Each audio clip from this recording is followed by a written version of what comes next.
Sir, magandang hapon. Welcome po sa Sining Pilipinas. Ano pong pangalan, sir? Roger Adolfo. Taga saan po, sir? Ang probinsya ko, Cagayan. Mm-hmm. Pare Cagayan eh. Pero ngayon, nandito na kami sa Cavite. So, sir, ano pong artwork o anong form of art ang inyong ginagawa, sir? Yung mga ano, yung pagkain, yung mga sceneries, mga ano, portrait, kahit anong ano, kahit anong art ginagawa namin. Kailan pa kayo nagsimula rito, sir? Siguro katulad din ng mga ibang artist na mga bata pa eh mahilig na mag-drawing talaga. Natatandaan ko nung elementary ako eh yung mga papel ko, mga notebook ko eh puro drawing. Alam ko ganyan yung mga iba rin eh, mga ang hilig talaga nag-umpisa bata pa. Opo. Hanggang sa nung mag-high school ako, napunta kami ng Manila. Eh, yung panganay namin, apat kami kasi ng mga kapatid na mahilig sa ano. Eh, yung panganay namin na graduate din ng Fine Arts sa UST, eh, meron siyang ano, advertising film. Ang mga ginagawa niya, yung mga chatter, lobby display, mga ano. So, doon ako nag-umpisa na tinuruan niya ako mag-drawing sa gamit mga pintura. Pero kadalasan ginagamit yung mga acrylic. Mga ginagamit sa mga billboard, mga cinema, puro mga acrylic lang ginagamit yan. So, yun, doon ako nag-umpisa mag-drawing ng mga tao, mga figurative. So, doon na kayo nahasa talaga, sir, sa pagpipinta. Pero nag-aral kami din, nag-aral din kami. Pumasok ako sa Arellano, yung night school. Tatawang ako eh. Nung unang gawa ko sa Arellano, yung... Dito yung sa Ligarda, sir, di ba? Hindi, sa may... Ano sa street doon? Sa may... Yung likod ng ano, ng Mapua, yung banda doon. Okay. Okay. Sa may Doroteo Jose. Oh, yun. Yeah, Doon. Doon ako unang nakasubok ng ano, maggawa na sa canvas. Apa. And tatawa ako dahil yung ginagawa kong view, halos maubos ko na yung isang tube ng puti eh. Ginagawa ko yung ulap eh. Apa. Kako, hindi ko mapalitaw yung gusto kong ano. Yung pala, technique pala doon, hindi mo tatapusin ng isang ano, ng isang gawa lang. Kailangan patutuyuin mo muna bago mo patungan ulit. Layering. Ha? Nagle-layer. Oo. Kailangan patuyuin mo muna bago ipasok yung iyong parang ganda. Eh, kako, naubos ko na yung ano, kaya hindi ko Ayun, yun na yung experience ko sa unang paggawa ng canvas. So, sir, kayo ay nagtrabaho, sabi nyo kanina, sa isang advertising film. Kumusta naman po ang, kumbaga, naging experience nyo rito? Ito ba ay nakatulong ng malaki sa inyong art journey? Oo. Malaki ang naitulong sa akin ng advertising sa mga chapter. Kasi, lalo na yung boss ko dati, si Hugo, Mike Pitt yun eh. Mike Pitt magpatrabaho ka, gusto niya pulido trabaho mo. Ayaw niya yung makagawa ka ng marami. Kasi arawan lang ako nun. Eh, meron kasi kami kasama dati na medyo mga may edad na. Ang mahilig siyang gumawa ng ano, yung tuwa siya na binibilisan yung trabaho niya. Ano? Eh, sabi naman yung boss namin, hindi ba alin makagawa ka ng isang piraso na pwede natin i-display? Kaysa yung gumawa ka ng marami, hindi mo naman natin mapakinabangan. Kasi ginagawa kasi ng boss namin, dahil sa medyo kaibigan niya yon, pagka nag-uwian na, magpapayon siya ng isang artist na magaling, paparetoke yung mga ginawa nun. Hindi alam nun eh. Ganon ng ganon. Gumagawa siya ng marami, dahil tuwa siya makagawa ng marami eh. Pero sabi nga ng boss namin, hindi ba ng isang piraso magawa mo sa maghapon? Basta mapapakinabangan. So, parang sinasabi na quality over quantity. Oo, ayun, ganun. Tama, Kaya, maganda naman yun. maganda yung mga boss na ano kung mapasok ka mo advertising, maselan yung boss mo. Maraming takot pumasok nung araw doon sa advertising ni Hugo dahil alam nila na pag hindi daw yan nagustuhan kukunin yung ginagawa mo, pinupunit na gano'n. Sinisira talaga. Pero sa akin naman, maganda yung ganong amo. Dahil matuto ka talagang gumawa ng ng pulitong trabaho. Sir, may tanong ko lang, itong advertising film na to, local o abroad po? Hindi, yung mga ginagawa halo Halo na po. Oo. Pero I understand sa pakikipagkwentuhan ko sa inyong kapatid na si Sir Ray, nag-abroad din ko kayo, di ba? Nag-abroad kami. Pwede nyo kaming kwento. Nung nung nag-abroad kami, ano na yun yung medyo yung kasikatan ng ng ang mga advertising, yung mga billboard, medyo na noon, medyo pa hindi na ganun kalakas yung mga Yan, nag-abroad may kasi na nung araw, ayaw pa kukunin yung kapatid kong babae kasi yung kapatid namin yung babae ang kumuha sa amin yung mister niya para manager sa isang malaking company. Ayaw ako kukunin sa dahil matigas daw ulo ko. Pag sinabi ko, hindi ko nagustuhan yung trabaho doon, pag sinabi ko uuwi ako, hindi daw nila ako mapipigilan. Pero kinuha pa rin ako. Awa ng Diyos tumagal naman ako doon sa 13 years ba yata. Hindi naman ako kagaya ng inaasahan niya na pag umayaw ako Pero doon sa abroad, nagkaroon kami ng doon, ng grupo rin ng mga artist. Ito yung pinagkukwentuhan natin kanina. Na yung isang kamag-anak ng bayaw ko doon, meron siyang printing press. Yung mga tao niya mahilig mag-draw. So nagtayo kami ng grupo. Ang pangalan ng grupo namin Obra, Filipino artist na gano'n. Nagkaroon din kami ng doon. Sumali kami ni Ray ng, ewan mo nabanggit niya. Nagkaroon ng kauna-unahang Flame Tree Festival. Hindi pa pala yun. Yung competition sa parang ang title yung Straight from the Heart. Parang pang-Valentine Sumali rin kami, apat kami.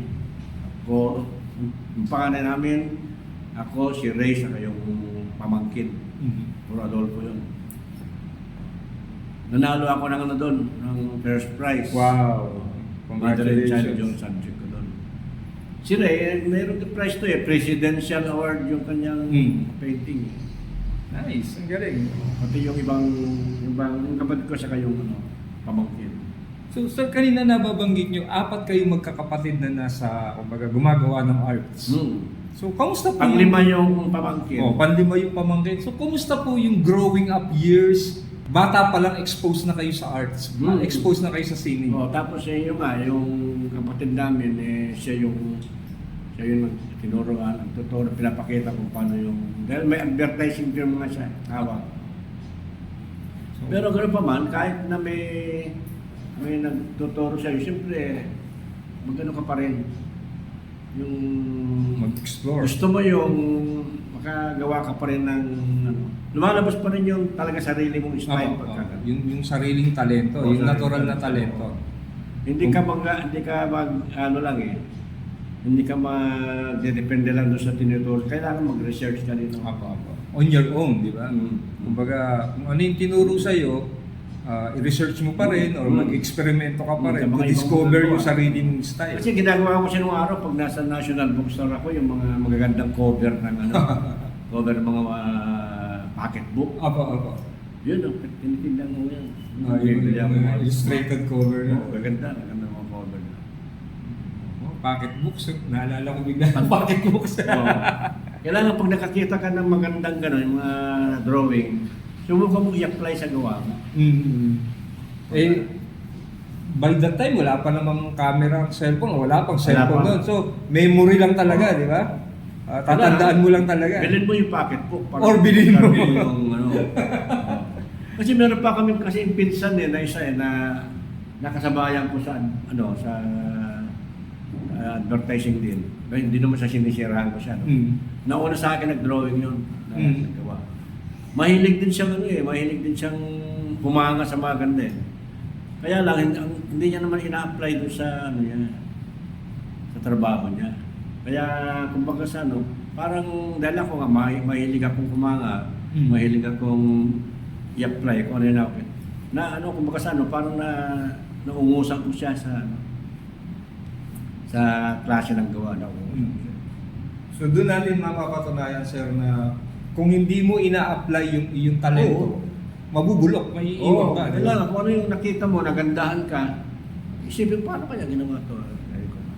Para kasi nga kung mag-i-stick ka lang doon sa sarili mong sarili mong idea o maaari mo kagawa ka ng maganda pero hindi yung kagaya ng talagang maganda na trabaho. So sir, ngayon ano po ang pinagkakaabalahan ninyo? Ngayon, nung galing kami sa abroad, nung nag-abroad ako, nasasama na ako sa mga exhibit dito sa sa mga group show dito sa Pilipinas. Ang huling iniwan ko nga na painting sa Galleria de las Islas Sumaro, yung ang title ng exhibit namin ay yung sa People Power kay 1986. Marcos. Meron akong ginawa noon na title The Rise and Fall of Marcos regime. Ang drawing ko doon yung isang kamay na close-up na kamay. Tapos parang meron siya nilamukos na yung mga poster ni Marcos Tapos dito sa mga background, mga pangyayari na andun na yung mga tanke, Enrile. Napenta doon sa sa Galleria de las Islas. Pero nasa abroad na ako noon. Yung pamilya ko na lang ang kumuha nung bayad na to. So nung umuwi na kami, nung umuwi kami, hindi na masyadong nawala na yung mga dahil sumikat nga yung mga VHS yung araw. Nakusin mga VHS hanggang sa nawala na yung mga pelikula. Hindi pa na ipapalabas yung pelikula sa sine, napapanood mo na sa Meron ka ng pirated copy. Hanggang sa yun, humina yung advertising. Wala na mga sinehan, nagsarado na. So ang pinag-uusapan natin dito yung mga billboard. Mga billboard. Mga billboard ng pelikula. Na mano-mano yung ginagawa. Na pa nga nung pahina na yung ng billboard, lumipat ako sa layout. Layout lang sa mga film exchange, naging layout artist ako sa mga film exchange. Marami kong nagawa dyan, yung mga Rambo, pelikula ni Stallone. So balikan ko lang, sir, kasi magandang karanasan na sa sarili ko, na yung experience na pagdaan mo ng Recto, ng Avenida, ng Cubao, Guadalupe, by that time makikita mo talaga billboard na mano-manong ipinita na galing mula sa litrato, handout na binigay ng movie outfit, tapos ini-scale up ninyo palaki, binoblow up, tapos mano-manong pinipinta. Kumusta yung experience dun, sir? Kumusta yung yung experience mula pag-stretch ng canvas and everything? Hindi, may kanya-kanya trabaho. Meron tigakabit ng canvas. Sila na rin yung magpupundo kasi pinopunduhan ba yan Meron din yung tiga-sketch, sketcher tawag namin. Tapos kami naman, mga figurista. Iba rin yung gumagawa ng lettering. Kanya-kanya yan. So meron pa lang na bago mo pinturahan yun, i-sketch mo na siya nung sketcher. Ewan ko siya naka-experience yata na nag-sketch to Parang nakwento niya nga po. Tapos pero kayo yung mga nagkukulay na. Pag kayo na-sketch na, ikaw na magkukulay mo. Ba naman yung magkakabit na sa billboard yun. So sir, dahil ito nga, di ba, nawala na yung ganung technology o ganung pamamaraan ng billboard dahil lumabas na itong mga bumalik na yung tarpaulin na di ba? Tarpaulin. So, ang tanong ko ganito, ano ang epekto ng technology sa mga traditional artists? Ito ba ay masama o mabuti para sa kanila? Palagay ko sa apartes ng mga artist, marami ang parang nawalan ng trabaho dahil ang dami halos sinihan na pero nagsara di ba? Ojon, Yes. Recto, Avenue Theater, Vista. Ideal. Nung kung mag-display kami sa Ideal nung talagang todo nawala lahat yun. Marami artist ang nawala ng siguro kung meron mang sama, meron siguro buti, meron din buti. Kumbaga, meron ding benefit na Kagaya niyan, yung mga dati na nasa cinema, naglipatan sa serious painting na tinatawag, yung mga ganito. Apa. O yung mga dati mga kasama ko, puro canvas na rin ngayon ng Nag-fine arts, Oo. di ba? Lumipat Oo. sa fine arts. Pero karamihan naman kasi sa mga dating kasama namin sa hindi naman, puro mga self-taught lang. Pero kami din na rin, nasa Saipan kami, nag-aaral kami ng doon, ICS. Nag-enroll kami ng yung modern, yung pangalan ng Master Art course. Sir, sa kwentuhan natin na nasabi ninyo, bata pa lang, nagpipinta na kayo, nasa arts na kayo. Ang tanong ko ay ganito, ano ang art para sa inyo? Para sa akin, art, siguro, ano ng buhay ko, art. Maski na kung minsan gusto ko na itigil dahil siyempre, mahirap din Mahirap maging artist. Kailangan marami mo yan. Hindi ka naman pwede maging artist kung wala kang materyales. Yung materyales, mahal. Lalo ngayon, pamahal ng pamahal. Makabili ka man ng isang piraso, marami kailangan mo, sunset, di ba? Makabili ka naman ng sunset, kailangan mo pa rin ng linseed oil. Kailangan mo pa rin ng turpentine. Brushes. O brush, canvas. Magasto sa maging artist Kaya,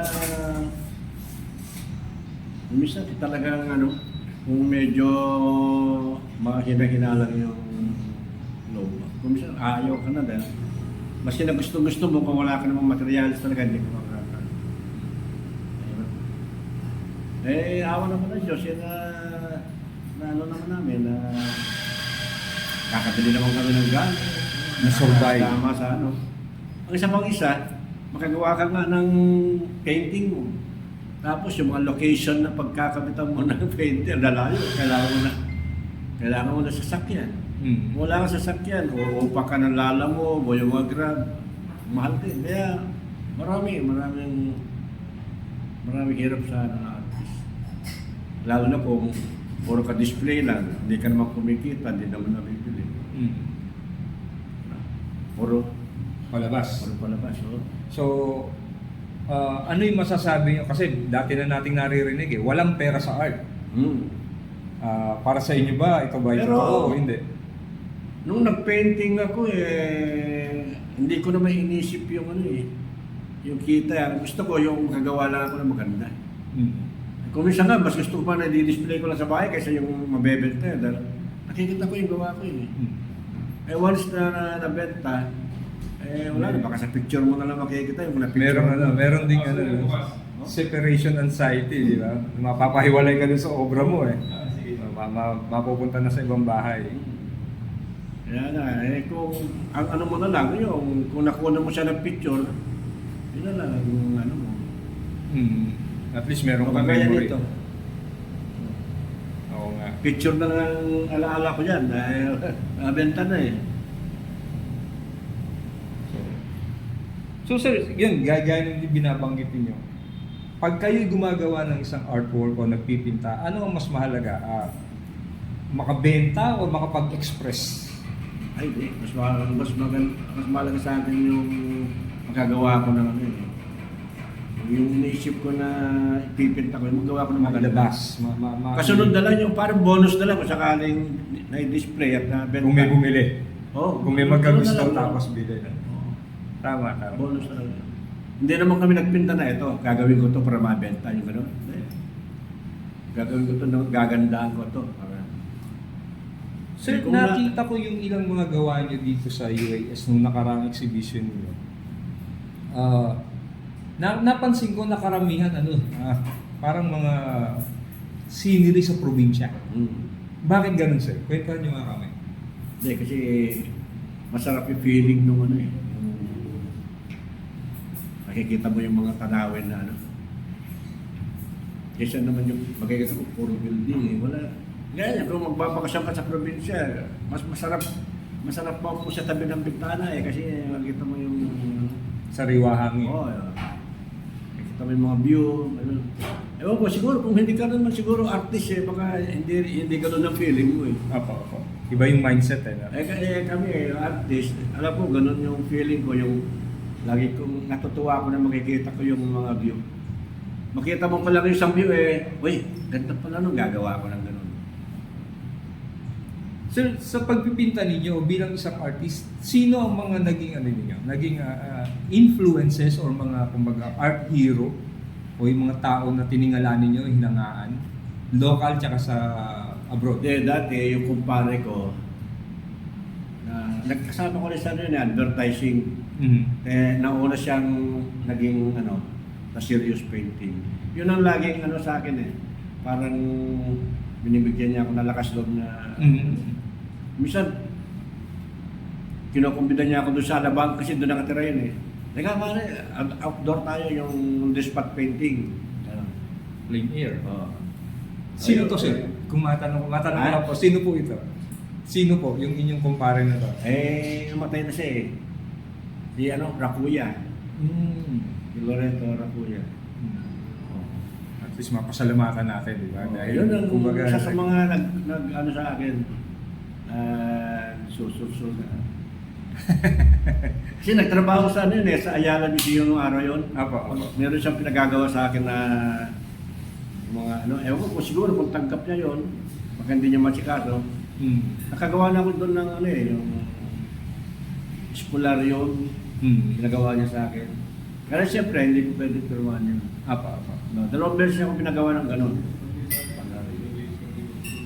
Yung kay Panduna. Tapos yun, madalas niya ako isama sa mag-outdoor painting kami. Tapos naman, sa foreign, gusto ko yung gawa niya ni Norman Rockwell. Minsan yung libro niya eh. Punta ako sa Bookstore. Alimars. Alimars, recto. Oo.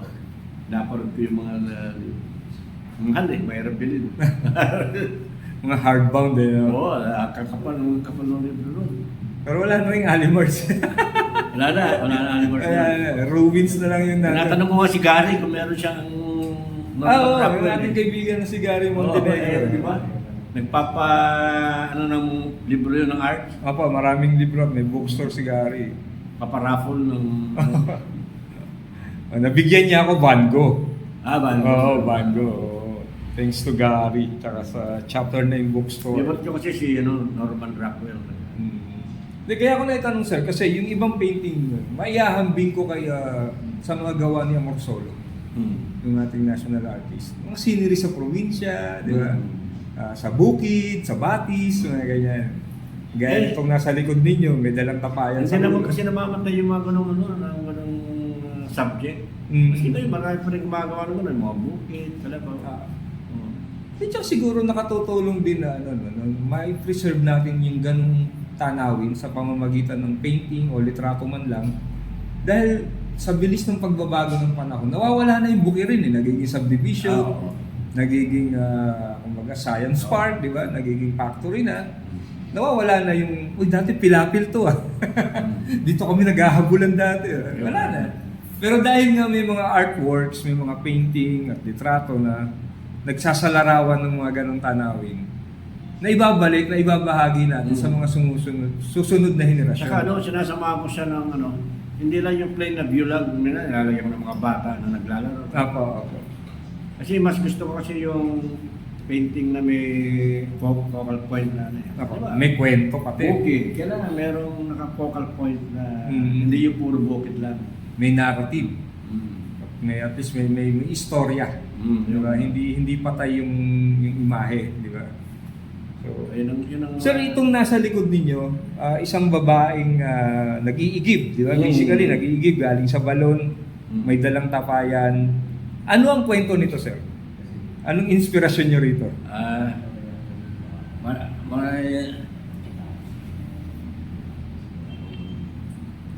Uso kayo sa probinsya yan eh. Apo. Yung mga babae na pag nagigib, wala kang, eto ka, nakahawak eh. Pero yung mga doon, hindi nila hinahawakan. Balanse lang eh. No? Oo, maglalakad na hindi nila hawak yung ano.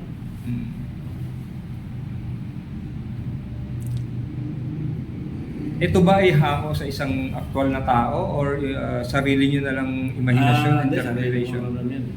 Kaya kung minsan, ginagawa ko, pagka yung meron ako nagustuhan na, halimbawa, magandang mukha sa mga nakikita ko sa mga, siyempre, nagre-reference din ako pa. Pero hindi naman hindi mo naman yung kokopya mo ng buko. Reference lang. Okay. Lahat naman ng mga artist, maski yung mga galing, gumagamit ng reference. Oo naman. Sir, balik tayo sa ating kwentuhan. Kanina nabanggit ninyo, 4 kayong magkakapatid, tas may isang pamangkin na kumbaga nasa arts o mahilig sa arts. Ang tanong ko ganito, gaano kahalaga yung suporta ng pamilya?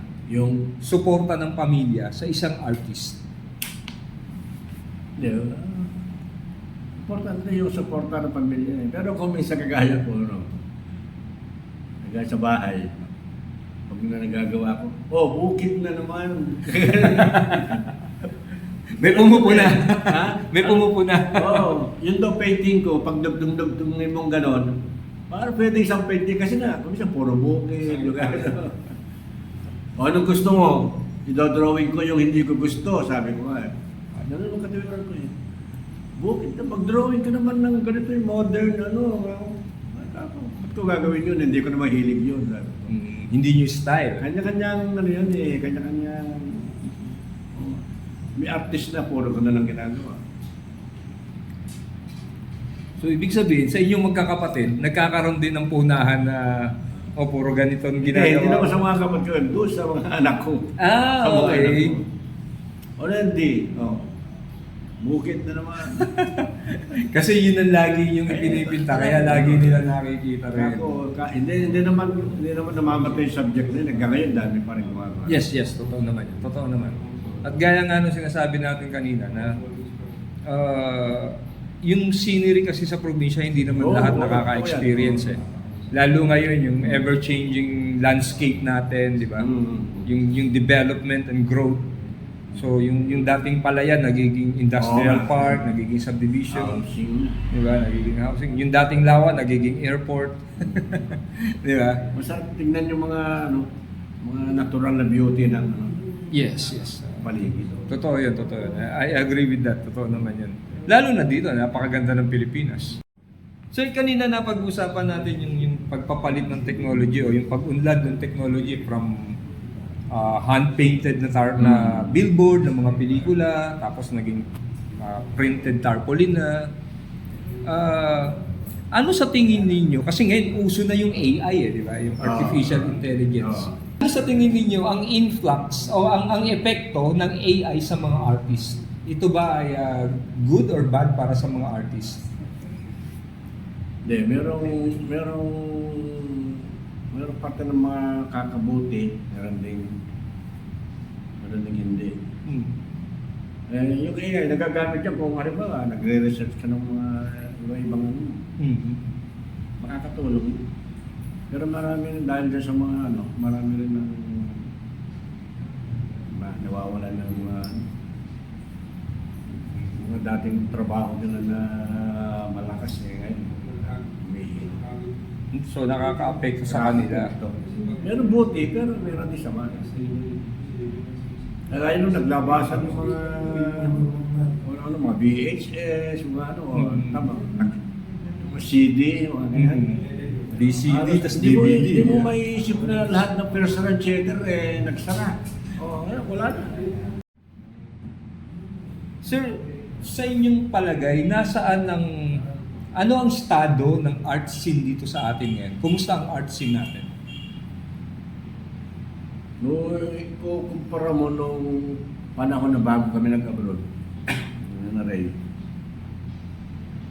Malaki ako na. Noon ang gallery noon ilan lang eh. Yung sa Makati, yung Tramuros. Mga ilan lang yung mga sikat na Galleria de las Islas, Gallery Blue, Hidalgo Gallery. Halos mga ganun lang. Pero ngayon, napakaraming gallery. Napakarami rin ng artist. Noong araw, bago ka makapag-exhibit, yung trabaho mo, ni-screen pa yan bago ka makapasama sa Pero sa tingin ko ngayon, parang wala nang gano'n. Sabagay, malaking nakakabuti naman sa mga baguhan dahil nagkakaroon ng parang lumalakas yung loob nila na gumawa ng gumawa. Kasi kung ang isang gallery, i-screen nila ng gusto, tapos marami na reject. Siyempre, maghihina ang loob nun. Kaya, hindi na gagawa. Kaya, maganda na rin yung gano'n, yung hindi na yung screen naman. Yung mga artist, lalo pang ganahan. Siyempre, ang isang artist, pag naka-experience na ma-display yung trabaho niya, or mabentahan. O mabentahan. Nakaka-boost ng moral yun. Nakakabuhay ng kadagdag ng motivation. So, ang sinasabi niyo, sir, yung dami ng gallery ba, good or bad para sa ating sektor? Sa tingin ko, sa dami ng artist naman good pa rin. Makakabuhay naman. Makatutulong pa rin. So, 10 years from now, palagay ko, again, nakakabuti rin sa yung gallery, yung maraming artist. Kasi nung una, nung araw, wala naman kaming mga yung mga joining fee, mga gano'n. Wala. Basta mag-submit ka lang. Pag nakapasa sa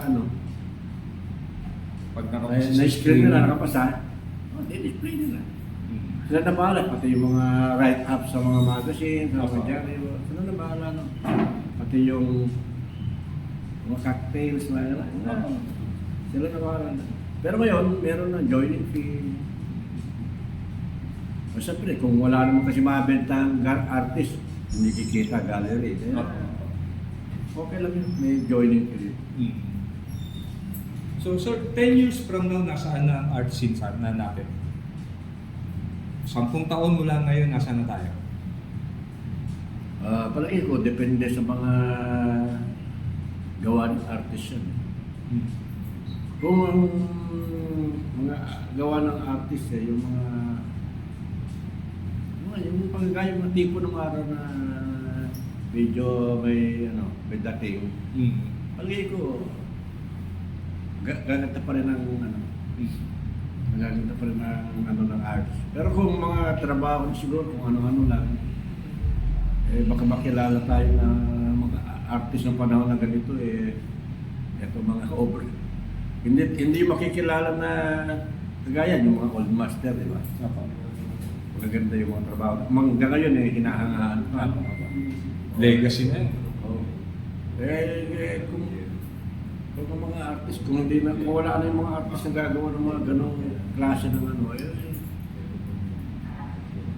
baka makikilala ng mga generation ngayon na puro na lang. Hindi na kagaya ng araw gawa ng mga old master yung. Sir, kanina nababanggit ninyo yung tulong ng gallery, yung tulong ng mga gallery sa artist, yung benefits na napupunta ka sa gallery, na isasabit yung works mo. Ngayon kasi, sir, marami na rin, kumbaga, dahil sa social media, Facebook, Instagram, at kung ano-ano pa. Marami ng artist na mga bata, lalo na nagpo-promote na nung kanilang sarili sa social media. So, anong tingin nyo rito? Okay lang. Okay naman yung i-promote nila yung siyempre kung halimbawa ang habol yung nakabenta, siyempre iba pa rin yung pananaw ng mga collector. Kasi na i-promote sa siyempre iba pa rin yung pananaw ng mga bibili kung ano yung gusto nila. Pero okay na Kumbaga merong, kagaya ko, minsan gumagamit din naman ako na, yung gawa ko, pinopost ko rin mo minsan. Pero kung minsan kadalasan hindi dahil baka mamaya pinost mo. Yung ibang artist pwede pala ganun. Gawa tayo ng... So meron ding good pros and cons. Oo, Pros and laging cons. ganun. Halimbawa, naggawa ka kagaya nito. Kung nakapost, kung pinost ko sa social media, tapos merong artist na, uy, maganda pala subject to. Kagawa mo ng ganito. Sir, may mga kaibigan kasi tayong artist na yung iba full-time, yung iba may trabaho, may day job. Sa tingin ninyo, dapat ba na mag-full-time ang isang artist o dapat na ma-maintain niya yung kanyang day job? Depende yun eh. Kung sa pagiging artist niya ng serious painting na tinatawag, kung pwede na niyang supplyan yung kanyang pang-araw-araw na gastusin, siguro, pwede na siyang Mag-full-time. Pero hindi naman kasi lahat ng artist nakakabenta rin eh, diba? Opo. Kaya, maganda rin yung meron kang meron kang talagang trabaho na. Kasi maski naman may permanent na trabaho, magagawa mo pa rin naman magpinta eh. Yes. Trabaho o negosyo, no? Wala ka naman mabenta painting, at least may isa permanent na trabaho. Sir, maitanong ko lang, gano'n nakalaki yung pinakamalaking artwork na nagawa ninyo? Pinakamalaking artwork na nagawa ko yung nasa nasa Saipan. Yung Diamond Hotel, pinagawa sa akin yung doon sa likod ng yung nakaharap sa swimming pool. Laki yun. Ginagawa ko yun, gumagamit ako ng scaffolding tatlong Layer. Para Patong. ko yung Kasi buong likod ng hotel yun eh. Mural. Puro roller ang gamit ko doon. Para maabot. Tapos naka-scaffolding ako. Yun ang pinakamalaking nagawa ko, kaya lang hindi dito, doon sa Saipan. Sir, isa sa mga problema ng mga... Well, hindi naman siya talaga problema, pero isa sa mga concern kasi ng mga baguhang artist, paano nila pepresyuhan yung kanilang gawa? Meron ka bang may papayo sa kanila? O ikaw ba, meron ka bang formula? Ay, hanggang ngayon nga kung minsan tinatanong ko pa si Ray. Kasi nga parang ko mag-presyo ng Kagaya niyan, yung mga painting na dinala ko dito sa gallery, bahala ka na mag-presyo na. So, minsan talaga problema pa rin pala hanggang ngayon yung pagpe-presyo. Minsan nga nagtataka ko pag yung nakikita ko yung lalaki ng presyo. Paano kaya sila ka-presyo? Okay, titignan mo naman doon sa trabaho. Yan, dahil si Ray, merong, sila. Bahala ka na dyan, ha? Yung nga naka-exhibit namin doon sa gallery ngayon, sa Nusen. Tagaytay. Hindi na ako nagsabi ng presyo doon. Ibigay ko kay Ray. Pagpunta namin doon, meron ng presyo. Hindi, kasi madalas may nagtatanong. Hindi naman ako maselan sa ganang presyo, basta yung alam ko na. Yung mabawi lang. Hindi naman hindi ako yung talagang, hindi yung presyo na Ang ko lang talaga yung makagawa lang ako. Yung masisiyahan ako. Okay. Makapag-express ng gusto mong ipinta, no? Yun nga, gano'n sinasabi nyo kanina, bonus na kung may magkagusto. Di ba? At bibili, di ba? Malaking bagay na. Kung gusto mo, pagantayin mo. Kung nabenta, thank you. Bonus na malubag-loob. Sir, dumating ba kayo sa punto ng inyong art career na nagkaroon kayo o nakaranas kayo ng artist block? Artist? Block. Yung parang ang dami mong iniisip pero wala kang magawa kahit nakaharap ka sa canvas. Oo. Dumating na yun. Kumisa nga, dumating yung time na parang ayaw ko na talaga magpinta eh. So, paano kayo naka-recover o nakaahon mula sa ganong sitwasyon? Hindi, talagang darating din talaga yung time na na gagawa ka pa rin. Kasi nga talagang nasa mo na yun.